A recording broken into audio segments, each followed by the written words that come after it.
Di tengah merebaknya virus corona, sejumlah rumah sakit justru mengeluhkan kurangnya stok masker dan alat pelindung diri atau APD. Salah satunya Rumah Sakit Dr. Muhammad Jamil Padang. Manajemen mengaku saat ini stok hanya mencukupi untuk kebutuhan selama 3 hari.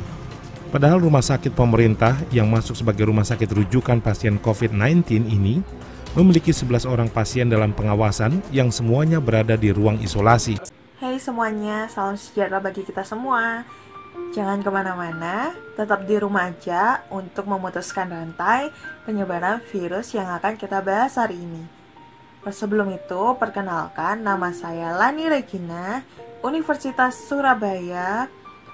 Berikan sedikit informasi kepada kalian tentang virus yang mewabah di seluruh dunia saat ini, yaitu virus corona atau COVID-19. Menurut WHO, COVID-19 atau virus corona ini, dia adalah suatu virus yang menginfeksi saluran pernafasan yang paling parah seperti SARS, MERS, dan COVID-19 itu sendiri. Gejala yang dialami oleh pasien atau orang yang terkena COVID-19 itu sama seperti gejala flu, yaitu demam, batuk kering, dan merasa kelelahan. Dan beberapa pasien pun kadang mengeluhkan sakit atau nyeri, hidung tersumbat, lalu diare, ataupun bahkan yang paling parah yaitu mengalami sesak nafas, ataupun yang gejalanya ada gangguan pada saat pasien atau orang tersebut bernafas. Kasus hari ini pada tanggal 31 Maret pukul 4 sore mengatakan bahwa yang terkonfirmasi COVID-19 sebanyak 1.528 kasus dengan angka kematian 136 jiwa yang meninggal karena COVID-19. Di dalam persentase, Indonesia termasuk tertinggi di dalam angka kematiannya. Dan karena data ini yang saya ambil atau saya kutip dari COVID-19 Kemenkes, mengatakan bisa dikatakan bahwa bangsa Indonesia sangat kurang kesadarannya akan hal ini, sehingga bisa menyebabkan penyebaran virus terus-menerus meningkat. Dan bahkan banyak orang yang tidak melakukan social distancing yang seperti ditetapkan oleh pemerintah. Apakah hukum yang harus membuat masyarakat Indonesia jerah? Menurut saya secara pribadi, hukum tidak perlu sampai membuat hukuman kepada warga Indonesia untuk membuat warga Indonesia jerah. Bahkan menurut saya pribadi juga, ini merupakan suatu kepedulian terhadap masyarakat, ataupun bukan hanya masyarakat, mungkin itu terlalu luas, tetapi bisa juga terhadap keluarga kita sendiri, mungkin terhadap orang tua ataupun terhadap anak-anak. Ketika kita keluar dan daya tahan tubuh kita baik, mungkin coronavirus atau COVID-19 ini tidak berefek kepada kita. Jadi jangan keluar-keluar ya, tetap di rumah aja. Bisa jadi kamu memang memiliki daya tahan tubuh yang bagus.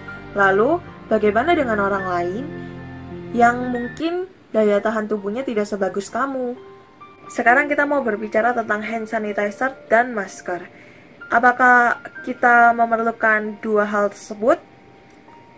Menurut saya, kalau misalnya hand sanitizer, mungkin ketika kita keluar atau kita terpaksa untuk keluar, kita membutuhkan hand sanitizer.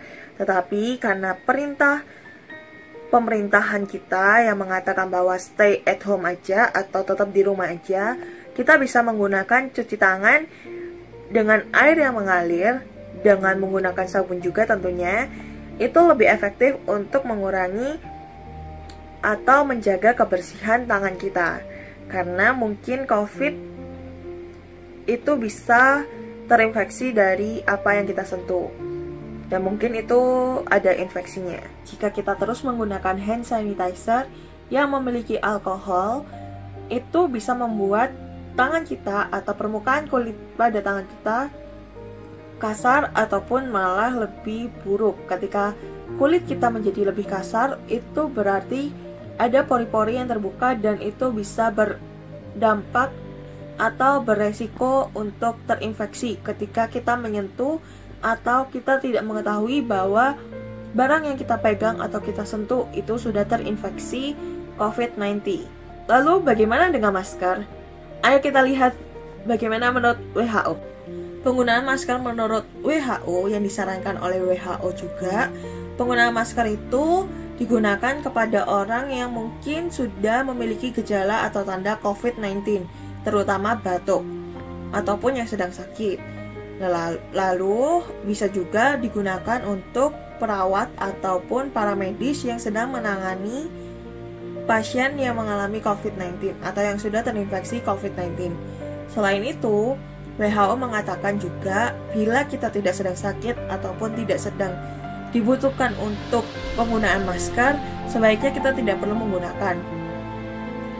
Kenapa WHO mengatakan bahwa masker tidak diperlukan untuk orang yang tidak sedang sakit ataupun tidak sedang terinfeksi? Karena masker itu sangat diperlukan atau sedang sangat kekurangan di seluruh dunia. Bahkan Indonesia pun termasuk negara yang sedang mengalami kekurangan masker ataupun alat pelindung diri bagi tim medis ataupun tim garda depan yang sedang melawan virus corona di Indonesia. Banyak berita yang mengatakan bahwa negara Indonesia sedang mengalami kekurangan alat pelindung diri ataupun masker. Apakah hati kita ketika mendengarkan berita ini tidak terketuk ataupun tidak merasa sedih ataupun tidak merasa ingin meringankan sedikit dari beban para tim medis? Ketika kalian merasakan atau ketika kita merasakan hal seperti itu, jangan tunda-tunda lagi. Ayo kita belajar untuk peduli kepada yang lainnya.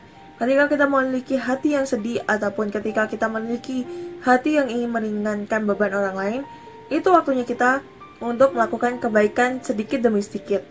Yaitu dengan mungkin ketika kita ingin melakukan hal tersebut bingung bagaimana cara merealisasikannya, banyak hal yang kita bisa lakukan untuk merealisasikan hal yang kita alami ataupun hal yang ingin meringankan beban tim para medis, yaitu dengan donasikan finansial atau keuangan yang kamu miliki sedikit demi sedikit.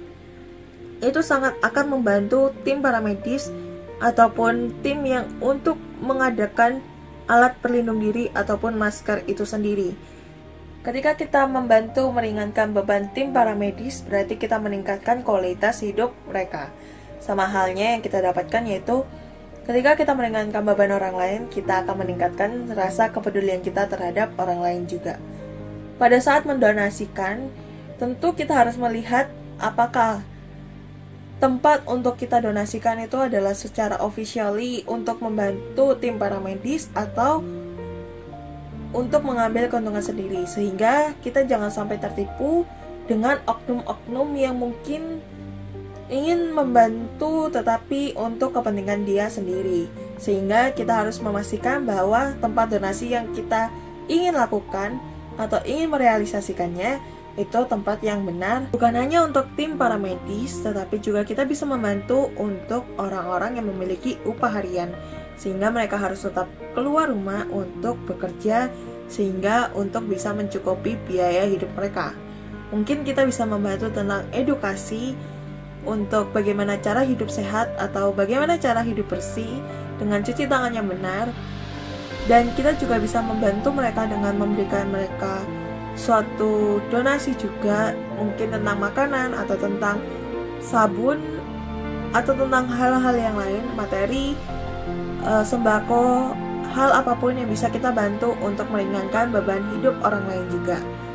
Ayo kita sama-sama bangkit, saling bahu-membahu, saling membantu, dan kita sama-sama melawan COVID-19 yang ada di negara kita, sehingga Indonesia pasti bisa.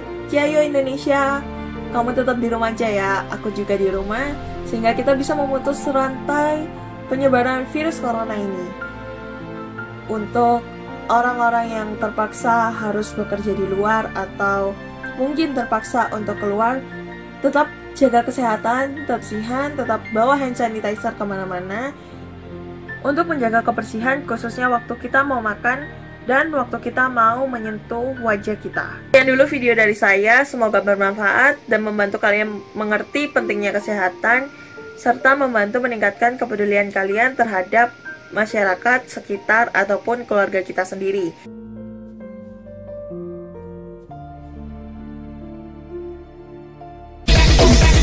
to the beat, back to the